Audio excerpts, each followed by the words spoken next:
Hello everyone, नमस्कार साथियों। एक बार फिर से स्वागत करता हूं आपका एक न्यू वीडियो में। दोस्तों आज का वीडियो पशु परिसर परीक्षा 2024 के ऊपर होने वाला है। दोस्तों आज के वीडियो में अपन मॉडल पेपर सॉल्व करने वाले हैं। दोस्तों आप तैयारी कर रहे होंगे और इसी के बीच में आपकी तैयारी को परखने के लिए मॉडल पेपर सॉल्व आउट करने वाला हूं आपके साथ। दोस्तों 150 क्वेश्चन का पेपर होने वाला है और उसमें भाग अ और भाग ब दोनों आपको पार्ट 1 पार्ट 2 में मैं पढ़ाऊँगा आपको। और आपको बताना है कमेंट करके कि आपका भाग अ में और भाग ब में कितने प्रश्न आपको आते हैं, कमेंट करके बताना है दोस्तों। और चलिए शुरू करते हैं। जितने भी क्वेश्चन आपको आते हैं कमेंट करके बताना, इसमें से आपको कितने क्वेश्चन आते हैं और वीडियो को एंड तक देखना दोस्तों। वीडियो को एंड तक देखोगे तभी आपको आपकी तैयारी का अंदाज़ा होगा। चैनल पर नए हो दोस्तों तो चैनल को सब्सक्राइब करना, ठीक है। चलिए शुरू करते हैं दोस्तों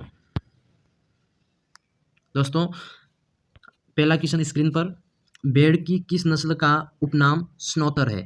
ठीक है, आपको बताना है कि इसका स्नॉटर किस नस्ल का है। तो आपका आंसर हो जाएगा सोनाली, बी राइट हो जाएगा दोस्तों, ठीक है। क्वेश्चन 2 की बात करते हैं दोस्तों।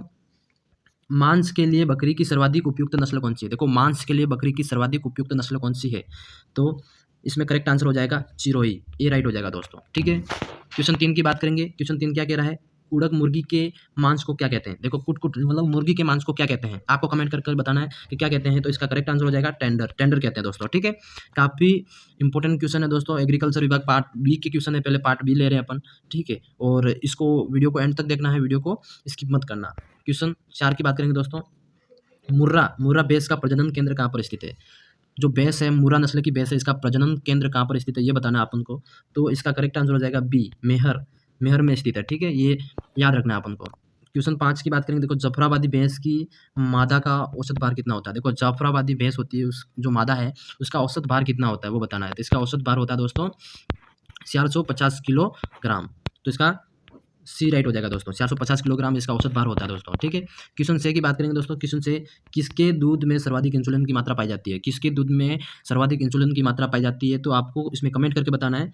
इसका करेक्ट आंसर हो जाएगा ऊँटनी के दूध में, सी राइट हो जाएगा दोस्तों, ठीक है। क्वेश्चन 7 की बात करेंगे दोस्तों। क्वेश्चन 7 है, मेहसाणा भैंस का राष्ट्रीय फार्म कहाँ स्थित है? देखो मेहसाणा जो भैंस है इसका राष्ट्रीय फार्म कहाँ स्थित है वो बताना है आपको। तो इसका राष्ट्रीय फार्म आपको दोस्तों में कमेंट करके बताना है कि आपको आता है या नहीं आता है, ठीक है। इसका ऑप्शन ए है जूनागढ़, बी पुणे, सी अहमदाबाद, डी लुधियाना। ये क्वेश्चन आपके लिए, आपको कमेंट करके बताना कि इसका राष्ट्रीय फार्म कहाँ पर स्थित है, ठीक है। चलते अगले क्वेश्चन की तरफ दोस्तों। क्वेश्चन नंबर 8 है, रोमन नाक कौन सी नस्ल की बकरी की पहचान है? देखो रोमन नाक कौन सी नस्ल की बकरी की पहचान है? तो इसमें कमेंट करके बताना है कि सी राइट हो जाएगा दोस्तों। बारबरी जो नस्ल की बकरी है इसकी पहचान है, ठीक है। अगला question number 9, goat of city मतलब गोट ऑफ सिटी बकरियों की सिटी कौन सी नस्ल की बकरी को कहते हैं? ठीक है, वो होगी, कमेंट करके बताना है आपको सी, बारबरी नस्ल की जो बकरी है इसको गोट ऑफ सिटी बोलते हैं दोस्तों, ठीक है। क्वेश्चन 10 की बात करेंगे दोस्तों। बीटल नस्ल की उत्पत्ति स्थल कहाँ है? बीटल नस्ल का उत्पत्ति स्थल कहाँ है? तो ये आपको बताना है। इसका उत्पत्ति स्थल हुआ दोस्तों गुरदासपुर, ठीक है, बी राइट हो जाएगा इसका। अगला है क्वेश्चन 11, टोगनबर्ग का प्रतिदिन दुग्ध उत्पादन कितना होता है? देखो टोगनबर्ग का प्रतिदिन उत्पादन कितना होता है, दुग्ध उत्पादन की बात हो रही है दोस्तों। तो इसका उत्पादन होता है 5 से 6 किलोमीटर, 5 किलोग्राम दोस्तों, सॉरी, ए राइट हो जाएगा, 5 से 6 किलोग्राम। क्वेश्चन 12 की बात करेंगे दोस्तों। 12 क्या कह रहा है, बिना चराए पाले जाने वाली बकरी की नस्ल कौन सी है? मतलब बिना चराए पाले जाने वाली बकरी कौन सी है दोस्तों? तो वो है सिरोही, ए राइट हो जाएगा दोस्तों, ठीक है। काफ़ी महत्वपूर्ण प्रश्न है दोस्तों, वीडियो को एंड तक देखना, वीडियो को स्किप मत करना। काफ़ी सरल एंड कठिन प्रश्न है दोस्तों। क्वेश्चन 13 की बात करेंगे। दूध की रानी किसे कहते हैं? देखो दूध की रानी, सर्वाधिक दूध देने वाले दूध की रानी मतलब तो वो है सानेन, बी राइट हो जाएगा दोस्तों। क्वेश्चन 14 की बात करते हैं दोस्तों। सानेन का मूल स्थान कहाँ है? तो सानेन का ये कहाँ पाई जाती है? तो इसका सानेन का मूल स्थान है स्विट्जरलैंड, ठीक है। इसका सी राइट हो जाएगा दोस्तों। क्वेश्चन 15, राजस्थान राज्य की सबसे छोटी बकरी की नस्ल कौन सी है? जो राजस्थान राज्य है अपना, इसकी मतलब सबसे छोटी बकरी की नस्ल कौन सी है, ठीक है। तो इसका करेक्ट आंसर आपको 4 ऑप्शन है, इसका आपको कमेंट करके बताना दोस्तों। ये क्वेश्चन आपके लिए, ठीक है। क्वेश्चन 16 की बात करेंगे। पश्मीना ऊन किससे प्राप्त की जाती है? जो पश्मीना ऊन है वो किससे प्राप्त की जाती है? कौन से पशु से? तो ऊँट है, बकरी, भेड़ या किससे? तो इसका करेक्ट आंसर हो जाएगा बी, बकरी, बकरी से प्राप्त की जाती है, ठीक है। अगला क्वेश्चन नंबर 17 की बात करेंगे। परजीवियों का म्यूजियम किसे कहते हैं? देखो परजीवी बहुत सारे छोटे मोटे परजीवी होते हैं, इसका म्यूजियम किसे कहते हैं? तो कहने का मतलब जिसके बालों में सबसे ज़्यादा परजीवी पाए जाते हैं, तो भेड़। देखो भेड़ के शरीर के ऊपर ऊन होती है दोस्तों, ठीक है। और ऊन में बहुत सारे छोटे छोटे जीव जंतु मतलब कह सकते हैं परजीवी पाए जाते हैं, तो इसको म्यूजियम कहा जाता है। परजीवियों का म्यूजियम भेड़ को कहा जाता है, ठीक है। क्वेश्चन 18 की बात करेंगे दोस्तों, भेड़ की सबसे ऊँची नस्ल कौन सी है? देखो भेड़ की सबसे ऊँची नस्ल कौन सी है? तो इसका करेक्ट आंसर हो जाएगा ए निलोर। निलोर राइट हो जाएगा दोस्तों, ठीक है। क्वेश्चन 19 की बात करते हैं दोस्तों, मारवाड़ी भेड़ के नर का औसत भार कितना होता है? देखो मारवाड़ी भेड़ होता है, उसके नर का औसत भार कितना होता है? तो इसका करेक्ट आंसर हो जाएगा बी। बी राइट हो जाएगा दोस्तों, 27 से 36 किलोग्राम, ठीक है। 27 से 36 किलोग्राम के मध्य इसका औसत भार होता है दोस्तों, ये याद रखना आपको। एग्जाम में आए तो ऐसा बताना आपको। क्वेश्चन 20 की बात करेंगे, भेड़ की कौन सी नस्ल का अकाल के प्रति सहनशील है? देखो भेड़ की कौन सी नस्ल है जिसका अकाल के प्रति सहनशील है? तो वो है जैसलमेरी, क्योंकि ये रेगिस्तान में पाई जाती है और वहाँ पे अकाल अधिकतर मतलब खाने पीने का सुविधा थोड़ी कम रहती है, तो वो वहाँ पे कहने का मतलब वहाँ रह सकते हैं, कहने का है ना। क्वेश्चन 21 की बात करेंगे दोस्तों, क्वेश्चन 21 है, कारपेट ऊन किससे तैयार की जाती है? कारपेट का जो एक ऊन है किससे तैयार की जाती है? तो वो सोकला, ये भेड़ की प्रजाति है, इससे की जाती है, ठीक है। तो इसका डी राइट हो जाएगा दोस्तों। क्वेश्चन 22 की बात करेंगे, 22 है, अविवस्त्र भेड़ के जनक कौन है? अविवस्त्र भेड़ के जनक कौन है? तो इसका करेक्ट आंसर हो जाएगा दोस्तों सोकला मेरिनो।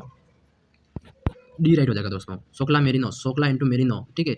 ये भेड़ मतलब अविवस्त्र भेड़ के जनक है, ठीक है, ये याद रखना आपको। क्वेश्चन 23 की बात करेंगे, अविकालीन भेड़ के जनक कौन है? अविकालीन, तो मालपुरा मेरिनो, सी राइट हो जाएगा, मालपुरा मेरिनो राइट हो जाएगा इसका, ठीक है। ऐसे क्वेश्चन एग्जाम में देखने को मिलेंगे दोस्तों, आपको बताना है, ठीक है। अगला है, अविकालीन व अविवस्त्र किसने तैयार की गई? मतलब अविकालीन व अविवस्त्र किसने तैयार की गई? तो इसका करेक्ट आंसर हो जाएगा CSWRI, CSWRI इसका बी राइट हो जाएगा दोस्तों, ठीक है। आपको ये याद रखना है। क्वेश्चन 25 की बात करेंगे, मेरिनो नस्ल का मूल स्थान कहाँ है? मेरिनो नस्ल, देखो मेरिनो नस्ल का मूल स्थान कहाँ है, कहाँ की है? तो स्पेन, ये राइट हो जाएगा दोस्तों, ठीक है। क्वेश्चन 26 की बात करेंगे दोस्तों, क्वेश्चन 26 है, गाय की नाड़ी गति कौन सी धमनी से ज्ञात करते हैं? देखो गाय की नाड़ी की गति होती है जो धमनी किस मतलब कौन सी धमनी से ज्ञात करते हैं? तो वो धमनी कौन सी है? ये राइट हो जाएगा इसका कोक्सियल धमनी से इसका मतलब नाड़ी की गति ज्ञात करते हैं अपन। क्वेश्चन 27 की बात करेंगे दोस्तों, मुर्गी की कौन सी नस्ल का मांस काला होता है? देखो मुर्गी में कौन सी नस्ल का मांस होता है जो क्या होता है? काला होता है। तो इसका करेक्ट आंसर हो जाएगा डी, कड़कनाथ। कड़कनाथ नस्ल जो मुर्गी की एक नस्ल है जिसका मांस काला होता है, ये याद रखना अपन को, ठीक है दोस्तों। क्वेश्चन 28 की बात करेंगे, मुर्गियों में टखनों का पर्याय मतलब मुर्गियों में टखनों का प्राय काले धब्बे कौन सी नस्ल में होते हैं? देखो जो टखने होते हैं वो काले धब्बे के किस नस्ल में होते हैं? तो वो आपको उनको बताना है। इसका करेक्ट आंसर जाएगा दोस्तों फ्लाईमाउथ रॉक, बी राइट हो जाएगा दोस्तों, ठीक है। फ्लाईमाउथ रॉक इसका बी राइट हो जाएगा दोस्तों। क्वेश्चन की 29 की बात करेंगे दोस्तों, क्वेश्चन 29 क्या कह रहा है? डॉर्किंग मुर्गी कहाँ की है? जो डॉर्किंग मुर्गी कहाँ की है तो वो बताना है। तो ये मुर्गी अमेरिकन की है, जिसका सी राइट हो जाएगा दोस्तों, ठीक है। क्वेश्चन 30 की बात करेंगे दोस्तों, कोचिन, ठीक है, मुर्गी का मूल स्थान कहाँ है? तो ये चाइना की है, ठीक है, ये याद रखना आपको, सी राइट हो जाएगा इसका। क्वेश्चन 31 की बात करेंगे, व्हाइट लैंगहॉर्न का वार्षिक अंडा उत्पादन कितना होता है? देखो व्हाइट लैंगहॉर्न जो सफ़ेद मुर्गी है ना, इसका वार्षिक अंडा उत्पादन कितना होता है? वार्षिक में की बात करेंगे तो 240 से 300 अंडे ये वार्षिक में उत्पन्न कर सकती है, ठीक है, डी राइट हो जाएगा दोस्तों। क्वेश्चन 32 की बात करेंगे, असील का वार्षिक अंडा उत्पादन कितना है? असील जो मुर्गी है इसका वार्षिक अंडा कितना है? 365 दिन मतलब 12 महीने में कितने करती है? तो 60 अंडे उत्पादित कर सकती है, तो इसका बी राइट हो जाएगा दोस्तों, ठीक है। क्वेश्चन 33 की बात करेंगे, मादा ऊँट कितनी वर्ष आयु में गर्भधारण के योग्य हो सकती है? जो मादा ऊँट है कितनी वर्ष आयु में गर्भधारण के योग्य हो सकती है, ठीक है, तो वो बताना है। तो वो इसका करेक्ट आंसर होगा 3, ठीक है। 3 का मतलब 3 की आयु में, 3 वर्ष की आयु में ये गर्भधारण कर सकती है, ठीक है दोस्तों, ये याद रखना अपन को। क्वेश्चन 34 की बात करेंगे, ऊँट की कौन सी नस्ल है? ऊँट की कौन सी नस्ल दूध उत्पादन के लिए प्रसिद्ध है? देखो दोस्तों काफ़ी महत्वपूर्ण प्रश्न है। ऐसे कौन सा ऊँट है जिसकी नस्ल है जिसे ऊँट मतलब दूध उत्पादन की दृष्टि से प्रसिद्ध है, बताना है। तो वो है बीकानेरी, ये राइट हो जाएगा दोस्तों, ठीक है, ये याद रह जाएगा। मुंह के नीचे का होंठ गिरा हुआ, देखो मुंह के नीचे का होंठ गिरा हुआ किस नस्ल की खास पहचान है दोस्तों, ये याद रखना है। तो ये है सी मेवाड़ी नस्ल है जिसका होंठ नीचे गिरा हुआ होता है, ये याद रखना है अपन को, ठीक है। काफी महत्वपूर्ण प्रश्न है दोस्तों। क्वेश्चन 36 की बात करेंगे दोस्तों, 2 कुबड़ वाला ऊँट कौन सा होता है? 2 कुबड़, जिसके ऊपर 2 कुबड़ होती है वो ऊँट कौन सा है? तो इसका सी राइट हो जाएगा बक्टेरियन सी राइट हो जाएगा, ये याद रखना अपन को, ठीक है। क्वेश्चन 37 की बात करेंगे दोस्तों, राजस्थान के केंद्रीय भेड़ प्रजनन केंद्र कहाँ स्थित है? राजस्थान में केंद्रीय भेड़ प्रजनन केंद्र कहाँ स्थित है? तो केंद्रीय भेड़ प्रजनन केंद्र होगा डी, अविकानगर, डी राइट हो जाएगा दोस्तों, डी याद रखना अपन को, ठीक है। क्वेश्चन 38 की बात करेंगे दोस्तों, नागौर जिले के किस गांव की बकरियां समस्त देश में प्रसिद्ध है? देखो नागौर के किस गांव की बकरियां समस्त देश में प्रसिद्ध है? तो बगरूपन, इसका ए राइट हो जाएगा दोस्तों, ठीक है, बगरूपन गांव की बकरियां समस्त देश में प्रसिद्ध है। अगले बात करेंगे, भारत में गाय की कौन सी नस्ल है? भारत में गाय की कौन सी नस्ल कृत्रिम गर्भाधान के प्रयोग किया गया था? देखो भारत में गाय की कौन सी नस्ल में प्रथम कृत्रिम गर्भाधान का प्रयोग किया गया था? तो वो कौन सी गाय थी? इसका करेक्ट आंसर हो जाएगा दोस्तों ए, हल्लीकर गाय थी जिसका प्रथम कृत्रिम गर्भाधान किया गया था, ठीक है। क्वेश्चन 40 की बात करेंगे दोस्तों। क्वेश्चन 40 क्या कह रहा है, ए में नमी का प्रतिशत कितना होता है? तो इसका करेक्ट आंसर हो जाएगा 15 से 20%, मतलब डी राइट हो जाएगा दोस्तों। ठीक है, क्वेश्चन 41 की बात करेंगे, साइलेज बनने में कितने दिन लगते हैं? साइलेज बनने में कितने दिन लगते हैं? तो इसका 60 दिन, बी राइट हो जाएगा दोस्तों। ठीक है, 42 क्वेश्चन नंबर, ऊँट की सर्रा बीमारी किसके कारण होती है? जो ऊँट में जो सर्रा बीमारी होती है किसके कारण होती है? तो इसका सी राइट हो जाएगा, विषाणु के कारण ऊँटों में सर्रा बीमारी होती है। ठीक है, क्वेश्चन 43 की बात करेंगे, मिल्क फेवर। मिल्क फेवर कौन से पोषक तत्व की कमी से होता है? देखो, मिल्क फेवर कौन से पोषक तत्व की कमी से होता है, तो अपन को बताना है। इसमें होता है कैल्शियम, सी ए, कैल्शियम की कमी से होता है, जिसका ए राइट हो जाएगा दोस्तों। ठीक है, ये याद रखना अपन को। अगला है दोस्तों क्वेश्चन 44, पशु द्वारा सड़ी गली वस्तु को खाना पोषक कौन से पोषक तत्वों की कमी को दर्शाता है? देखो, पशु द्वारा, जैसे आपने देखा रोड पे कई पशु प्लास्टिक खाते हैं, सड़ी गली वस्तुओं को खाते हैं, ये कौन सी पोषक तत्वों की कमी को दर्शाता है? ये दर्शाता है दोस्तों पी। ठीक है, पी मतलब कमेंट करना, ये किस पी का मतलब फास्फोरस हो सकता है, तो ये इसकी कमी से होता है। ठीक है, क्वेश्चन 45 की बात करेंगे दोस्तों, सेचक किसकी खतरनाक बीमारी? देखो, सेचक किसकी खतरनाक बीमारी है, किसमें? तो ये पक्षियों में, डी पक्षियों में सबसे खतरनाक बीमारी हो सकती है ये। ठीक है, ये याद रखना अपन को। क्वेश्चन 46 की बात करेंगे दोस्तों। क्वेश्चन 46, निम्न में जीवाणुरोधक औषधि कौन सी है? निम्न में से जीवाणुरोधक औषधि कौन सी है दोस्तों? ये प्रश्न आपको कमेंट करना है। ये 3 प्रश्न आपके लिए हो चुके हैं, आपको बताने हैं। ठीक है, क्वेश्चन 47 की बात करेंगे, सांप को काटने पर कौन सी औषधि काम में लेते हैं? देखो, सांप काट लेता है, इसमें कौन सी औषधि काम में लेते हैं? तो इसका करेक्ट आंसर बताना दोस्तों, इसका ऑप्शन नंबर डी राइट हो जाएगा, कार्बोलिक एसिड लगाते हैं। ठीक है, ये याद रखना अपन को। क्वेश्चन 48 की बात करते हैं दोस्तों, लाइसोसोल के कितने प्रतिशत घोल गाँवों को धोने में काम लेते हैं? लाइसोसोल के कितने प्रतिशत घोल मतलब गाँवों को धोने में काम में लेते हैं? तो 1%। ठीक है, ये राइट हो जाएगा दोस्तों। क्वेश्चन 49, गाय भैंस के पेट को साफ करने के लिए मैक्स सल्फ कितनी मात्रा में काम लेते हैं? ठीक है, कितनी मात्रा में काम लेते हैं? तो 250 से 400 ग्राम में। ठीक है, तो इसका सी राइट हो जाएगा दोस्तों, सी राइट हो जाएगा, याद रखना आप दोस्तों। इस वीडियो का लास्ट एंड आखिरी प्रश्न है क्वेश्चन 50, निम्न में से कौन उत्तेजक है? निम्न में से कौन उत्तेजक है?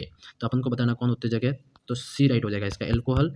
ठीक है, ये सारे के सारे क्वेश्चन मैंने आज के वीडियो में 50 क्वेश्चन करवाए हैं। सारे के सारे क्वेश्चन पशु परिसर एग्जाम की दृष्टि से काफ़ी महत्वपूर्ण है।